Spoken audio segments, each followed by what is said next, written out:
You're listening to the How to Talk to Girls podcast, where you'll learn step-by-step how to meet and seduce beautiful women, whether you're looking for one night of fun, a week-long fling, or a long-term relationship. I'm your host, Trip, and the episode starts now. Hello and welcome to another episode of the How to Talk to Girls podcast. I'm your host, Trip Kramer from tripadvice.com. All right, so I have an interesting episode for you today, as you can tell by the title, right? We're going into the behind the scenes of the adult entertainment industry, the porn industry.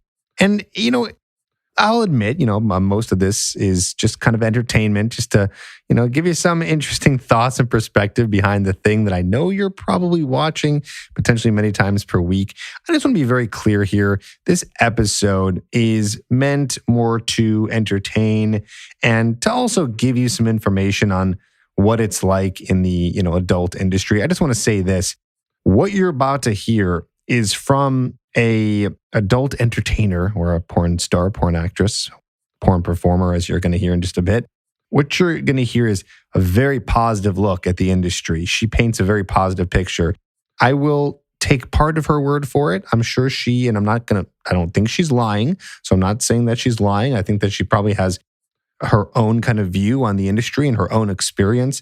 But from what I've heard, there's also a lot of negativity around the industry. So I don't want you to think that it's all fun and games and every single person who gets into the industry is treated the way she does. She's obviously having a good time in the industry. When I say good time, I mean she's getting paid well. She's not getting abused. She seems to have good head on her shoulders. She's a businesswoman, fairly smart, I would say. I know that there's a stereotype behind, porn stars maybe being dumb. I don't know if you've ever heard that before, but she's not. I think she's well-spoken, has a lot of interesting things to say. And I just wanted to give you this time to learn about this, but also, as you're going to see, it's an interview with myself and Bridgette B, who is the star, as well as her business partner. And they are together starting a business and another podcast that's going to be about how to take sex and make it more realistic and not be porn sex, because there is a difference between porn sex and real sex, which you should know. So I also want to say that this is not me being pro the pornography industry. This is not also me being against the pornography industry. I think that there's some good things about it. I think there's some bad things about it. I don't have a firm opinion or a black and white opinion on the industry itself. So consider this just unbiased, taking a look and taking a little peep into the industry itself, and giving you some information on it and just being entertained. So that's all this episode is. It's fun, it's interesting, and I think you might just enjoy it for enjoyment's sake. Don't forget that coaching is still available to you. I know that you're probably listening to this at a time when we can't leave our homes necessarily, and there is the quarantine that's happening. So I just want to let you know that people are still getting coaching, receiving coaching for anyone who is potentially in a relationship, for anyone who is interested at doing really well at online dating right now. I know we can't go out and meet women, but online dating is a great opportunity right now, and some guys are absolutely killing it. They're setting up a lot of virtual dates, FaceTime dates, Zoom dates, and then taking that into eventually where you can meet them in person. So why not set that all up now? Let me help you with that aspect. So anything we do together, we will make sure that it's going to work for you and not against you. And of course, I also have people signing up where they start in 5 or 6 weeks after the quarantine should be up. And if not, we will work, and get together as soon as the quarantine is up. So get in the queue, get in there, go to coachedbytrip.com today. Get in there today and start applying for coaching with me one-on-one, where you and I can work together. I even started a new group coaching program, which you could join as well. So lots of options for you if you need help with your dating life. If you want the active dating life that you want and you want to start meeting women that are of the quality that you want, that's what we help you do. Results are pretty crazy. I get guys' girlfriends. I get guys becoming the life of the party. We take your introversion and we don't turn it into extroversion because that's a personality trait, but we work with it and still make you very charismatic. So let's do it. Let's work together. Go to coachedbytrip.com right now and please apply and fill it out as thorough as possible. For now, here's a fun and entertaining little interview with Bridgette B and her partner, Fabian.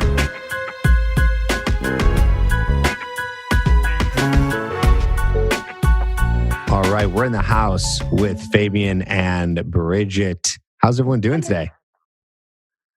What day is it? We don't know. There's no days anymore. In this crazy world, there's no more days. 14. It was day 14? Quarantine day 14? I think so. I mean, that's what it is. No. You have to ask Fabian, what are those notches for his belt? Notches for the days? A little bit of both. No, I'm really excited to have you guys on here. You know, as I said in the intro, you guys are business partners with the Porn Star Method. Is that what it's called, right? Yeah. And you guys have a podcast coming up that's going to be talking about dating, sex, and relationships. There'll be a link to that in the show notes. That's where it's going to be. And you guys can listen to them talk about some of that stuff. So this is like a little teaser to that, having you both on here today and talking. Thanks for having us. Yeah, no, it's a pleasure. It's a pleasure. So real quick, let's just talk about how you guys met and got together and decided to create some of this. And then Bridgette will go into your background. Fabian? Yeah. So I mean, I'll start it off. So I've known you, Trip, for since 2014-ish, I think. Yeah, 5-6 years at this point. Yep. Yeah. So we both come from similar background as being dating coach for men. I met Bridgette a few years ago, and we clicked. We've been really good friends ever since. And her and I, obviously, her coming from the adult entertainment background and industry, and me coming from the men's dating advice industry, we had a lot that we can offer to people if we combine forces. And then we did. And we started the Porn Star Method, which I know we'll probably get into a little bit later on. But basically, it's how to have sex the right way. So there's the porn sex, and then there's the real sex. So Bridgette and I, we guide and train guys to how to please a woman from head to toe, from A to Z, so that you, number one, overcome any insecurity that you have or thoughts that she may go somewhere else for that need. And second, just so that you can be a better overall person in general. Cool. Yeah. I like that. My intro to Fabian was a little bit different. I saw this guy just walking through Hollywood Boulevard, just like boom, boom, just 5, 6, 8 chicks deep, like hot bitches. And I'm like, who the fuck is that? Excuse me, I have a really big potty mouth, by the way. And he walks up and he goes, hey, what's going on? Like, we start chatting, we have mutual friends. But the thing that I loved the most about him was that he had so much game. Yet with me, it was complete opposite, because I'm not his type. But he was such a gentleman towards me. And in my world, where I'm very used to a constant, I don't like to say approach from men, because I am not everyone's cup of tea, or women. My look or my aesthetics is not for everyone. But in general, because of my career, I'll tend to have approachers and fans and stuff. So to have a guy not give it to me and just be a genuinely good man is what struck me as, this is someone that's like bro for life. So that's how Fabian always has been. Yet he still has the game everywhere else. So with that said, I'm like his little wing chick. That's great. That's great. Well, I'm glad you guys found each other, because now look at you. You're putting out some good information for some people. And it's great that I feel like I'm getting the sneak peek. I get to start with you guys today. So this is cool. And Fabian, I really like what you said there, is that you guys are teaching people what's real versus what's fake. And Bridgette, let's go to you for a second.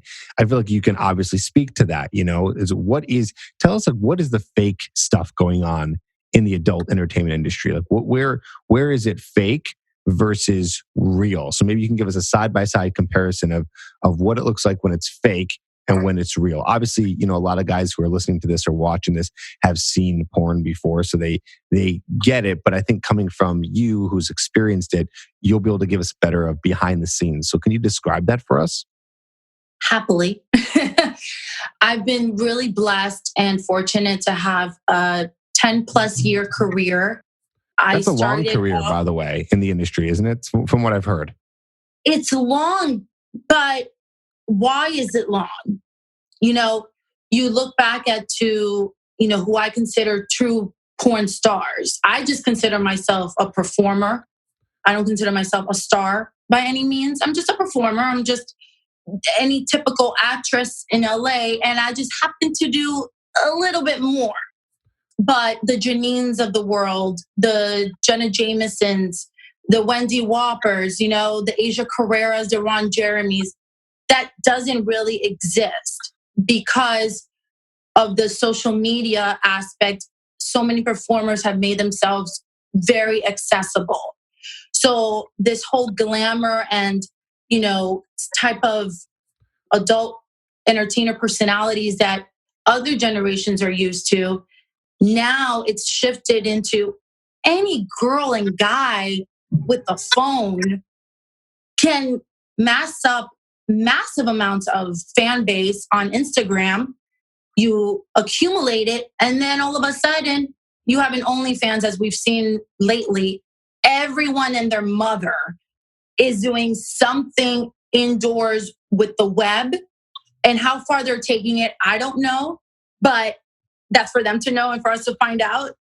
So, in going back to your question, what is real and what's fake, it depends on the time of day, the circumstances in the world, what you're watching, why are you watching? Do you want it to be real? Do you want it to be fake? So my approach in the industry has been very clear. From day one, I've always said I love the craft of acting. I love a camera comes in front of me. I'm on stage. I'm at home. I'm my most self. So I managed to find a way to achieve an income while doing what I love. It means that I have to forego certain things, but I'm still your typical LA girl going to auditions. I'm just fortunate enough to have an income and I'm not having to do other things that I might not want to do. No one has forced me to do anything. I started this career with a healthy mind, a healthy body. Now that's rare, right? I feel like that's rare. Again, these are just things I've heard. I just want to confirm it with you. And here's the real versus fake. Interesting. So because you said you've come in from a healthier place, but that's not true for every girl, right? Well, not every plastic surgeon comes from a place of a happy home, but he becomes a plastic surgeon. Not every lawyer comes from a happy home and he's here defending our rights. And not every president comes from a happy home and yet he's here taking care of our country. What's a performer any different? An adult performer has to be their most authentic and vulnerable self in order to be able to share their natural state of sexual beings for the camera to entertain the masses. Because if these days are showing us one thing, it's that people are watching porn. So, especially now. Oh, absolutely. These last couple of weeks, it's almost been an equalizer in terms of people are on Instagram happy to share, hey, I'm here watching, Bridgette B on Brazzers on the side of my building in Italy. And I wrote back and I tweeted back, I'm like, awesome. I'm glad I can help. Yeah, so, one thing that's happened with the adult entertainment industry is it's become so much more accessible to people and not taboo anymore. So social media and porn has blurred the line. So now every porn star is every actual porn star, not just anyone who does porn, becomes a social media celebrity. And they have the best of both worlds. If you saw, I'm not sure if you saw, but Kanye West was the entertainment producer of the Pornhub Awards 2 years ago. Creative director of our very first Pornhub Awards. And Bridgette B was the red carpet announcer on it. That went out to something like 100 million people around the world, which dwarfs any sporting event or Academy Awards that people watch. It's just insane the amount of clout that they've been able to get because of these blurred lines of social media and porn. Which is blurring the lines of the real versus fake, because you're essentially taking a natural activity that I hope and I pray that everyone is involved in, because having sex is healthy. It's letting out your endorphins. It's letting out serotonin. You are balancing your pheromones. Having sex does so much for you when done consensually and happily and etc. And when you put that into the world of entertainment, now you're kind of blurring the lines of, well, if I'm watching you have sex, am I really watching you or are you just faking it? And then that's where you take all these genres of adult, MILF, teen, stepmom. I'm not a stepmom. I don't have any kids, yet I've won MILF Performer of the Year for the last 3 years in almost every major award show in the industry. And I'm 10-year veteran. But it's only been in the last 3 years that I'm being recognized in this matter, because I decided to take my career and take it to that level of, I want you to watch and be entertained. So if that means I'm going to act extra silly, or if that means I'm going to put in my, all the shit I learned at the Groundlings and my improv class, or, Leslie Kahn, and I did my comedy intensive, Lee Strasberg. If I'm going to bring the method to porn, I must be doing something, because I'm winning the awards because people are believing it. And that's where my career comes. It comes from a place of the craft of it. And people can giggle what they want. They're like, you're just, sucking dick. But it's like, it's so much more than that. I'm curious about something. When you win an award, what does that do for your career? Does that get you into more scenes or recognized by more producers or things like that? What do the awards do? What are the benefits? Nothing. Just ego for a minute. Just ego. Because I've had a steady career. So without winning anything, without even being nominated for the first 7 years, it's been a pleasantly just nice and steady. I haven't even reached my peak yet. And these awards are just more of something that I can put on Instagram. But there's so many performers out there in the industry that are so good and so hungry for it, hungry for the time on camera, hungry for their fans. They don't win jack shit. So it's all just like any, and I hate to say it because I know people roll their eyes, but just like the Tony Awards doesn't guarantee that you're going to be on stage on Broadway the next month. Same thing. Interesting. Fabian, you're going to say something. Yeah, one thing is anyone who's never been on a porn set doesn't really understand the amount of talent you have to have in order to do these things, because it's not just there's a camera and you and the performer. There's a sound guy, a director, a producer, 2 camera guys, a prop guy, a makeup artist, hair, and sometimes there's people doing interviews. So you can have 10 people just watching you perform, and it's not like you're having sex in your private bedroom, right? It's a performance. So when I've seen it, you can really tell who is good at it and who's not. And it comes across on camera even more so, because you're not going to have someone laying there like a dead fish. The performers work together. So when you have a veteran and a veteran working together, you can see the chemistry. It's just like anything else. You get better the more you do it. So sometimes you have veterans with new people, so the veterans can help them out. Because if you have 2 new people that don't know what they're doing, I don't know if you've ever seen a really bad porn, but that may have been the reason why. That's called amateur porn. And I love amateur porn. What I do is considered mainstream, but amateur porn is fantastic. It's giving, that's someone who I would say is just doing it for the income. And I've been very verbal about that. I've said many times, I respect my industry so much, and I value the hard work that my directors, my PA, my makeup artist, my editors, brazzers, all my companies go through to make sure that we look good and entertain, so that the 15 million people a day that go on Pornhub can watch everything, or on Brazzers or Digital Playground. To put those people in the same category as someone who's done maybe 3 or 4 films in 12 years so they can pay their rent, get out of here. Do not, that's mixing apples and oranges. I would never say a student in law school is a lawyer. She's a student. She hasn't passed her bar exam, so don't call her that. So it's the same deal. So what makes someone more legit than someone else? Legit? As a performer or an actress, right? Star. Exactly. What makes a legit? Some in quote unquote mainstream entertainment. Some people see if you had your SAG card, that makes you legit. But if someone has done, 3 or 4 years of non-union work, does that make them any less of a performer? For myself, 10 years in the industry, I considered myself legit from day one.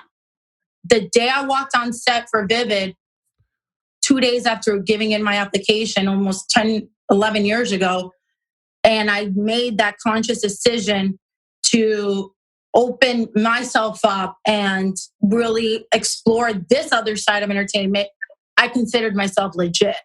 So it depends on your take on it. So what's your story? How did you get into it? Talk about the days before or the weeks leading up to the first time that you did your first scene. Like what made you decide to do it? How did you know about it? How did you have access to even get into it? What's that story? It's been as organic as everything else in my life. I was, long story short, I was, in a real estate company, and I was a legal assistant, I'm an executive assistant. And I had been going through the motions of the 90-day probationary period. And all of a sudden, I got called into human resources, and they told me, well, the lady, it was just one, she sat me down and she's like, listen, you've been really great here. My whole kind of that aspect of my life, I've always been the first person to be at work and the last person out. I really value my work ethic. I respect my authorities in there. I never came in because thinking I looked a certain way, I deserved to be treated any better or anything. That was neither here nor there. And I had graduated college. I'd gotten my master's at Ohio State. Spoke 2 languages. I still do, fluent in Spanish. So you'd think you'd come in and have this awesome career in LA, and then you get fired left and right because women in the business weren't liking you very much. So this one job finally gave me the opportunity, and I fucked it up by using a vibrator at lunch. There was a camera hidden behind me that I didn't know about. And for a couple of days, I got caught using my vibrator. And that was basically it. She just said, you don't belong here. She's like, what are you doing? I'm like, I'm bored. She's like, aren't you nervous that someone might watch you? And I'm like, watch me do what? Enjoying myself? I mean, would you rather watch me enjoy myself or screaming at someone? Like, personally, I'd rather watch people smiling and being happy. So I never thought of it as looking at me like, oh my God, she's getting off. More like, well, if you caught me getting off, A, it takes 10 seconds. And B, good for you. Hope you got something out of it. I'm like, what else am I going to do? So that's always been my thought process, which I think is what led me to a successful career. So then what happened after that? So then you get fired, you leave. So I got fired, and very lovely, I got a little bit of a severance pay. I basically got my last paycheck. I didn't have to wait for payroll. And I had a little red Mustang convertible, drove my way down Cahuenga Pass. And all of a sudden, I saw a Vivid building on my left. It's a really big building. I had the really big words on it. And to tell you that, much like Fabian and I meeting in Hollywood that was many years ago, everything happens for a reason. So I was at the stop sign and I looked up. Then I was driving home and I Googled it and I'm looking at it and I'm like, oh, okay. Didn't register that it might be bad because there's nothing bad about it. It's just people having sex. And then I noticed how at that time Gonzo was very big. I don't believe Pirates of Digital Playground had come out, but I was very familiar with the old school, like the masseuse from Jenna Jameson and all that. And I've always looked at the acting. I'm like, why can't we elevate the acting? And then I'm like, well, if I'm going to do it, I'm going to do it right. So I sent my headshot. There's no casting couch. I went in. The agent that was in the same building as Vivid, that was like on Thursday. He was like, so I got your email. You're interested? And I'm like, I am. And looked at me up and down. He's like, well, first you got to go get tested. Once we get that sorted, we'll keep talking. I went, got tested on Thursday afternoon.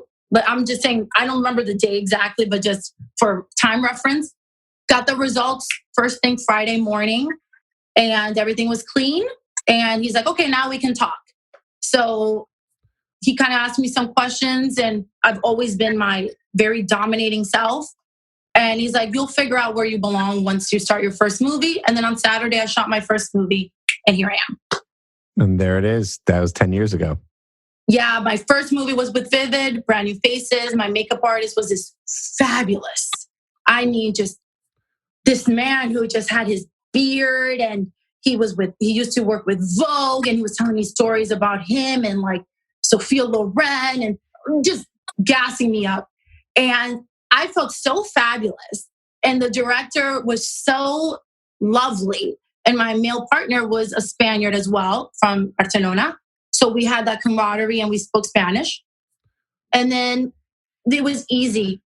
I said, if I get out of this, which is one movie and I never want to do it again, so be it. But I got out of it and I'm like, when am I doing the next one?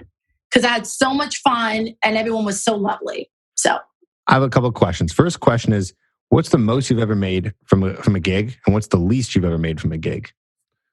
I don't talk finances, but okay.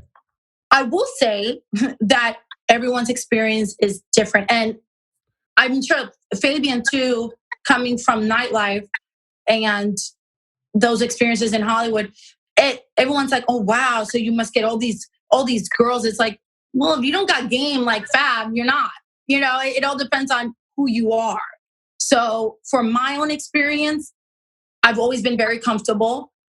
I've set my standards where I deserve and what I'm worth. I never, ever lower my standard for anyone, not even friends. And I kept it very consistent. And I'm like, if you can't afford me as a performer, you're not paying me for me to come in and do your movie. You're paying me so that I can essentially do this movie quick enough for you to do 2 or 3 in one day. Because if you get an amateur on a porn set who doesn't know what she's doing, opening to camera, the lights, blocking and all that, you could be there for 12 hours. Well, you're not making that much. So you're paying me so that you can get out of there and shoot 3 or 4 movies. Which technically is not very fair to you, you know? Absolutely. And sometimes you have to acclimate and adjust. And if you do that, then you set yourself for, a downhill. So always set my standards, always been very comfortable. The fans have made it possible for me to continue working. And for that, I'm forever grateful. Cool. Yeah, and you have almost you have well over 1 million followers on Instagram. Is that correct? I'm at 3.2 million. Okay, I was way off. Way more than 1 million. Yeah, I knew you had a very high number. I just forgot exactly where it was. Have you guys noticed? I mean, in my world, I know that the followers are really important because if they're fake, and again, Trip, going back to your real versus fake, it's like, well, it's Instagram followers. What does that mean? Because, Jennifer Aniston just got hers, but she was so popular. So what makes social media the leverage of how popular you are, right? So for me to say 3 million and you were like, whoa, it means like, oh, like the things have changed. Like now the gauge is Instagram. Right. Yeah, exactly. The gauge is Instagram versus years ago, it was maybe just how often you might see the person on screen, and I'm not even talking about just adult, but even, Hollywood in general. And now it's crazy that you can just have your own following, your own fan base just for existing and not for whatever you're doing with bigger companies. And that's interesting. Here's another question for you. I think this would be interesting to hear from you is what are some of the kind of rough things that we don't know about the industry? And what are some of the positive, awesome things that we don't know about the industry? Like paint us a picture of what the average person doesn't know about the industry, where we wouldn't know that's like not so good and the stuff that is good. And I feel like both would be interesting to hear from you. I would say off the top of my head, something rough about the industry that maybe most people won't kind of correlate with it. It's the dedication that it takes for a certain scenes to come through. Now, I'll go with anal, for example. An anal scene is very dedicationally driven, if that's the right word. I stop eating the night before. I have if my call time on Saturday is at 9 a.m., I stop eating at around 6 p.m. on Friday, because you figure you want your insides to be as happy and light and airy as possible. So I'm not eating Chipotle at 10 o'clock like Fabian does all the time. You got a bulk. Hey, listen, I'm getting you a sponsorship here, so let's do it. And so I stop eating, and then I drink lots of water, and then I do prep work, which means, and I might get a little bit TMI here, too much information, but enemas and diuretics in terms of, is it diuretics? Like those pills that, not water pills, laxative type of situation. Because you really want to be as clean inside so that at the end, the ultimate product that you're watching is as clean and hopefully with no cuts. Now, Fabian and I have that as a big discussion in our future podcast, because if you want your girl to do anal on a regular Wednesday night for shits and giggles, she's not going to want to off the fly. Am I right, Fab? Because or after going to dinner and having a few glasses of wine and you go home at 2 a.m, that's the wrong time to do it. And guys take it so personally. They're like, yo, my girl, she won't do it. You're asking her after you're having dinner, like Maggiano's. The last thing anyone wants to do is have their butthole plucked in, after eating, drinking, maybe blow. I don't know what you're all doing out there, what the kids are doing nowadays. Especially if she's not even your girlfriend and she's just a girl that you're casually hooking up with. That's even a less of a chance that she's going to want to do it and feel comfortable with you. Right. So that's something that I deal with at work. It's a dedication to make sure that when I get on set, the reason, going back to that whole, rate question that you had for me earlier, is that my rate, you're paying me so that when I get on set for scenes such as that, I am ready to go. And I'll be on set for 8 hours not eating while the crew's having lunch. And my scene is probably at the end. But that's what I do to stay focused. But if I was at home, that wouldn't be the situation. So that's definitely going to be one of the topics that we're going to discuss on our podcast, as to how things are so different from porn sex, versus real life sex. So that's one of the rougher aspects of it. And another one, and that's just for me as a girl, is it takes a lot of money. I mean, we have blessings of makeup artists and everything, but clothes and tanning and nails and hair. So the end product is a full made up female in her clothes and her heels, which Fabian and I have another, kind of topic of making your girl feel good, like the foreplay. Because oh yeah, that's very important. Very important. We don't have foreplay. I mean, at work, so a man's foreplay at my job is usually how we look, because the personality and the character comes out after the makeup and everything, Not and at home, I wouldn't have that. And people don't realize how often Bridget's in the gym doing Pilates, kickboxing, boxing, all this stuff, because normally people have sex in the dark and drunk, right? So half the time, people don't really remember even what happened during sex.